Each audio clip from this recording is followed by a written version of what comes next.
얼마 전에 어떤 분이 이런 문의를 주셨습니다. 목사님, 영상을 보면서 사탄이 우리를 어떻게 공격하는지 알게 되었습니다. 그런데 궁금한 것이 하나 있습니다.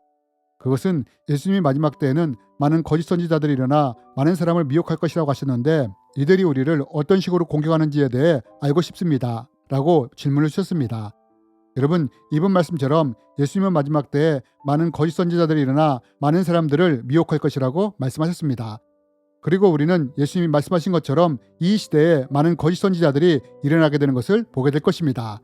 그렇다면 여러분, 우리는 예수님이 말씀하신 것처럼 많은 거짓 선지자들이 일어나는 것을 볼 것인데 누가 참목자이고 누가 거짓 선지자인지를 구별할 수 있을까요? 여러분, 어떤 분은 말합니다. 자기는 구별할 수 있다고요. 그런데 여러분 아십니까? 사탄에게 미혹되어 거짓 선지자가 된 사람들 중에는 자신이 거짓 선지자가 된 것도 모르는 사람이 많다는 것을 말입니다.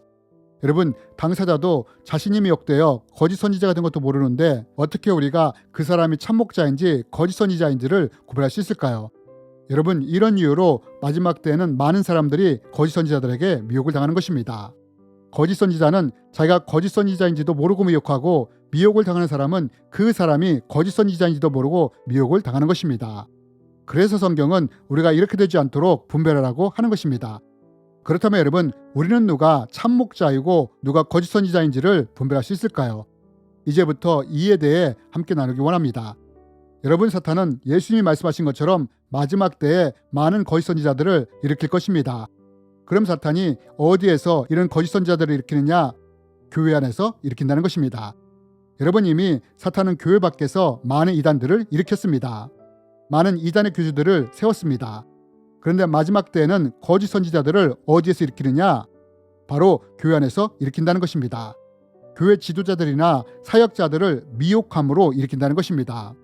구약의 선지자들을 미혹하여 거짓 선지자로 세웠듯이 사역자들을 미혹하여 거짓 사역자로 세우는 것입니다. 그리고 이들이 바로 거짓 선지자가 되는 것입니다. 그럼 우리가 어떻게 누가 참목자인지 거짓 선지자인지를 분별할 수 있느냐? 우리는 이것에 대해 몇 가지 방법을 통해 알 수 있습니다.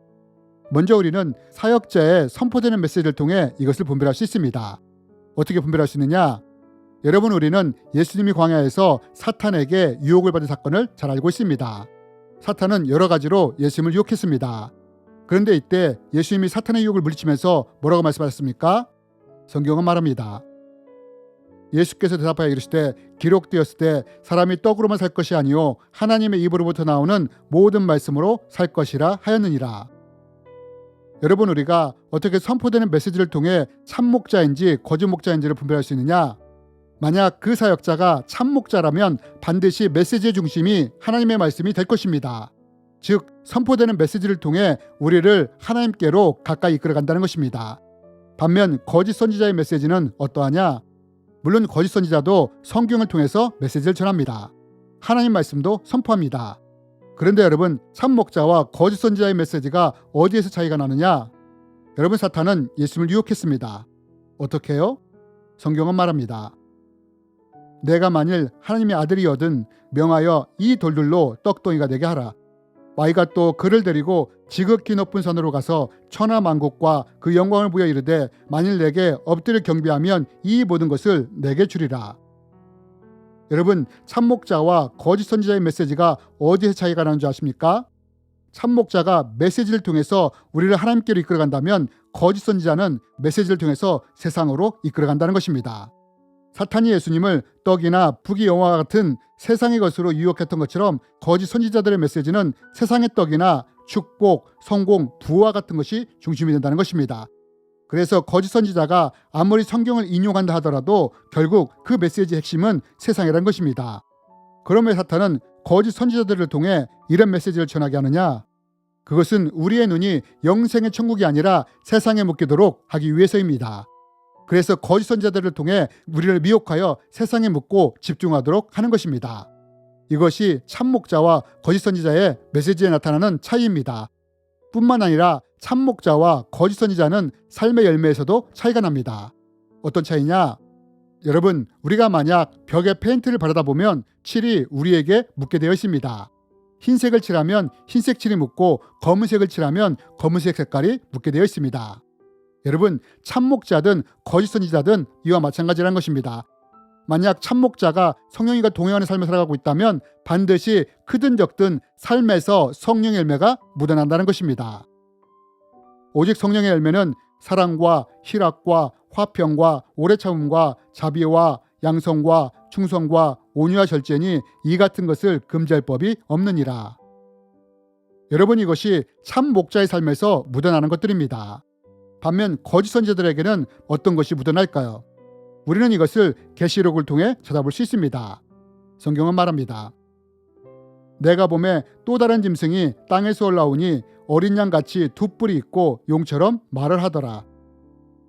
여러분, 여기에 나오는 땅에서 올라온 짐승은 거짓 선지자를 상징합니다. 그런데 성경은 이 거짓 선지자에게 어떤 특징이 있다고 말합니까?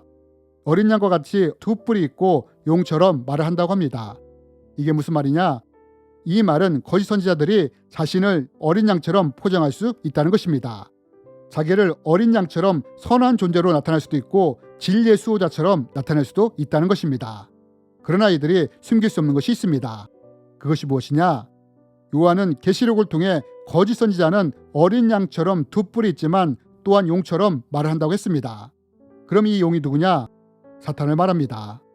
여러분, 거짓 선지자들은 자신을 선한 존재로 포장할 수 있습니다. 그러나 이들이 숨길 수 없는 것이 있습니다. 그것이 무엇이냐? 바로 그 입에서 사탄을 닮은 말이 나온다는 것입니다. 그 입으로 성경을 말하지만 말씀을 왜곡하는 말이 나온다는 것입니다.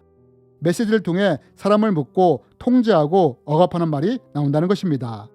여러분, 우리는 이러한 모습을 창세기의 사탄의 모습에서 볼 수 있지 않습니까?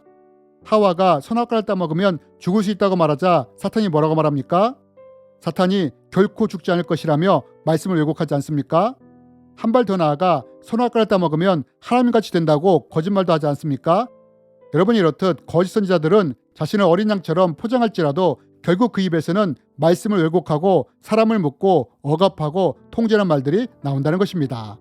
또한 거짓 선지자들은 마치 바리새인들이 그랬던 것처럼 자신들을 진리의 수호자로 생각하기에 다른 생각이나 신학을 가진 사람들에 대해 정죄하고 비난하고 공격한다는 것입니다. 여러분, 우리는 이러한 것들을 통해서 누가 참목자이고 거짓 선지자인지를 분별할 수 있습니다. 여러분, 예수님은 마지막 때에는 많은 거짓 선지자들이 일어나 많은 사람들을 미혹할 것이라고 말씀하셨습니다. 여러분, 이제 시작입니다. 이제 많은 거짓 선지자들이 교회 안과 밖에서 일어나게 될 것입니다.